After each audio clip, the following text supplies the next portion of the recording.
біздің тағы да білім және ғылым министрлігі үлкен конкурс жариялады. Ол конкурске кандидат науктар қатысу керек болды, немесе кіші ғылым дейді, ол жерде магистранттар қатысты. Сол жоба бойынша біз үлкен бір жаңағы біз фундаменталды түрде зерттеген өзіміздің жұмысымызды коммерциализациялауға бердік. Яғни оны сол лактоферинді түйе сүтінен бөліп алу. Құрғақ түйе сүтін мен бие сүтін құрғатып, екеуінен бөліп алуға болады. Сондай жобаны біз үкіметке бердік. Ол үкімет министрлік ол қаржыны дүниежүзілік даму банкісінен алып, біздің Қазақстанның ғалымдарын қолдау көрсетті. Ол қолдау стимулирование проектов инноваций. Сол жоба бойынша біз ұтып алдық. Яғни бұл жоба 3 жылға, 16-шы, 17-ші, 18-ші жылға. Мені бірінші жылымыз бітті. Біздің жоспар бойынша бірінші жылда біз жаңағы өндіріс орнын қай жерде біз арендаламыз, сонымызды тауып, тағы да басқа оған керекті құрал жабдықтарды қайдан аламыз, соның бәрін біз жасап, қазір министерство бізге бекітіп берді. Яғни біз жаңа жылдан бастап құрал жабдық аламыз, алдымен түйе сүті мен бие сүтін кептіреміз. Енді біздің ойымыз бұл жобаны біз Жамбыл облысы Бауыржан Момышұлы ауылынан бір жақсы орын таптық. Бұрын деген ол жерде өндіріс орны болған екен. Біз не себептен ол ауылды алдық? Біз өйткені ол жерде бие сүті бар, өте көп Жуалы ауылында, және де түйе сүті ар жағында Созақтан алуға болады. Міне біздің бұл жобаның негізгі мақсаты, біз 3 жылдың соңында жаңағы өзімізге мақсат қойған лактоферин биологын алуымыз керек.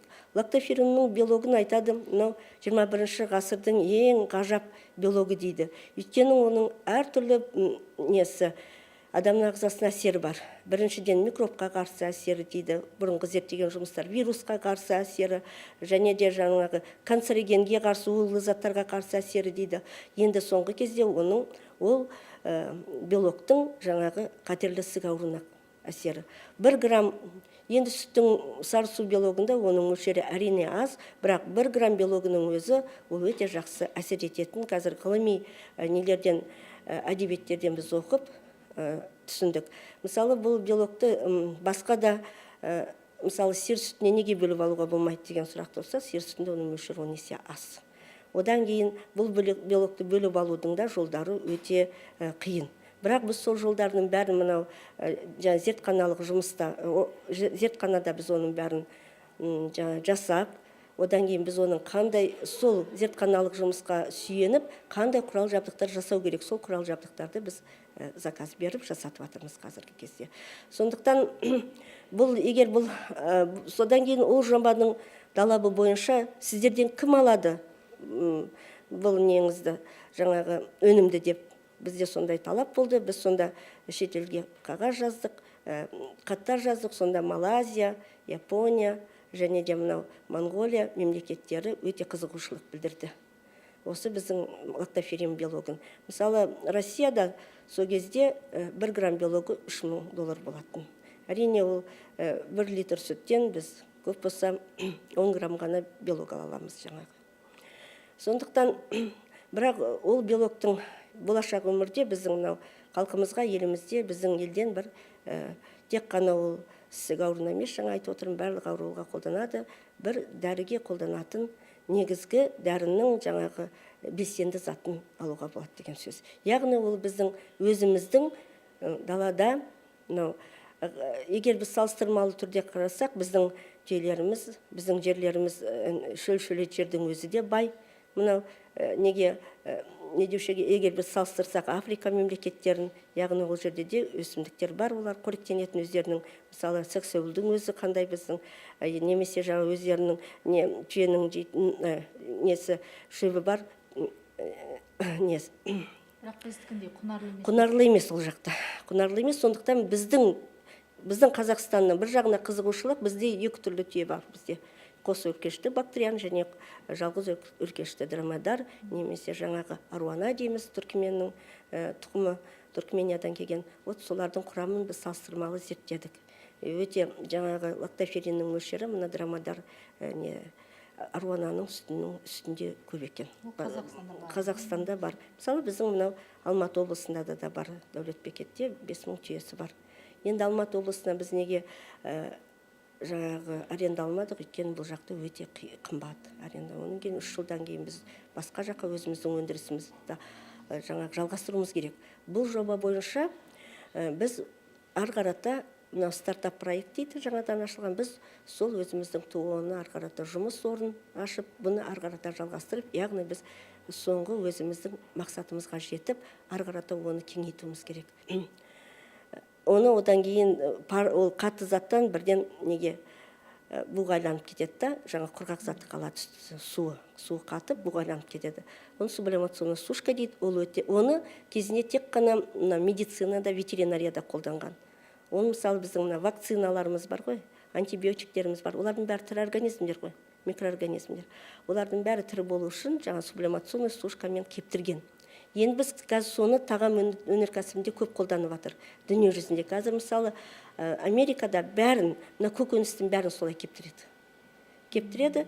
Ол өте өзінің құрамындағы жаңағы витаминдер болсын, витаминдер, жаңағы белоктардың өзі термомобильный, яғни температура олар өздерінің формасын жоғалтады да, яғни табиғи кеңістіктегі формасы сөйтіп белсенділігін азайтады. Сондықтан сублимационный сушка ешқандай өзгеріске ұшырамайды. Сол табиғи құндылығы, табиғи жаңағы формасы бәрі қалады, қалпын сақтайды. Сондықтан біз қазір сондай сублимационный сушка алайық деп жатырмыз. Біздің неміз жобамыз өте қызықта, өйткені бұл болашақ біздің халқымыздың денсаулығы, өйткені қазіргі кезде ісік ауруы өте көп, оның бәрі мына біздің экологияға байланысты, біздің тағамдарымызға байланысты, өйткені тағамдардың құрамында қазір қоспалар көп, химиялық қоспалар. Әрине, ондай тағамдар керек халыққа, өйткені бізде қазір неме дейді, азық-түлік қауіпсіздігі, яғни тағам тапшы болып кетеді, өйткені халықтың саны көбейіп жатыр. Сондықтан ол тағамдардың бәрі өлместің қалы деген сөз. Яғни ашаршылықтан өлмеу қалудың қалы. Ал егер біздің өзімізде сондай табиғи жаңағы шикізатымыз бар, Құдайға шүкір, түйенің саны да, биенің саны да көбейіп келе жатыр. Оны түйенің сүтін жаңағы нарыққа өткізу өте қиын. Ол дәстүрлі шұбат шығарады. Дәстүрлі шұбат ұзаққа сақталмайды. Ол түйені білесіздер, жаңағы станцияда немесе қаладан өте алыс жерде орналасқан түйе фермалар. Сондықтан біз оған да көмектестік өзіміздің. Біз кезінде түйе сүтін өңдеу, яғни кәдімгі нарыққа сиыр сүтін өңдеген сияқты тағамдар жасадық. Ол Дәулетбекет шаруа қожалығына енгіздік біз түйе сүтін. Сондай жұмыстардың бәрі болғаннан кейін біз енді ары қарата тереңірек осы түйе сүтінің құрамындағы емдік қасиет бұрыннан бәрі біледі, түйе сүтімен емделеді, бие сүтімен емделеді. Сөйтсе олардың құрамындағы осы өте биологиялық қасиеті жоғары жаңағы лактоферин деген, лизоцим деген белоктар бар. Лактофериннің негізгі қасиеті ол құрамында ол темірді өзінің бойына жинайды. Яғни мына патогенді микроорганизмдердің оның клетка мембранасында темір болады. Ол темірді өзінің бойына жинайды да, сол кезде олар өздерінің белсенділігін жоғалтады, жаңағы микроорганизмдер. Сондай қасиеттеріне байланысты оның жаңағы неде де ісік ауруында да солай, олар клеткалардың несін белсенділігін төмендетеді лактоферин белок. Ол белок бұл сүттің құрамының бәрінде, барлық сүттің құрамында бар, бірақ мөлшері әртүрлі. Вот сонда біздің әсіресе бие сүті ана сүтімен бірдей. Сонда ана сүтінің құрамында қандай қосылыстар болса, бие сүтінде де сондай қосылыстар бар. Яғни мөлшеріне байланысты айтып отырмын. Мөлшеріне байланысты. Түйе сүті мен бие сүтінде. Қазір бізде түйе сүті мен бие сүті, өйткені ол біздің өзіміздің дәстүрлі өніміміз көп. Біз оны зерттедік, жай ғана айтып отырған жоқпыз. Біздің зерттеу жұмыстарымыздың қорытындысын біз жаңағы дүниежүзілік индексируемый журналы дейді, халықтың бәрі жоғарғы рейтингі бар журналдарға жарияланғанбыз. Сол журналдарда жарияланған басқа да авторлардың, басқа айтып отырмын ғой, Япония ғалымдары, мына Европада, әсіресе Францияда түйе сүтін көп зерттеген, өйткені мына Африка мемлекеті Францияның несі болды ғой, колониясы кезінде. Ол жақта түйе бар, түйе сүтін өте көп зерттеген француз ғалымдар. Солардың жұмыстарына сүйене отырып, біз көп мағлұматтар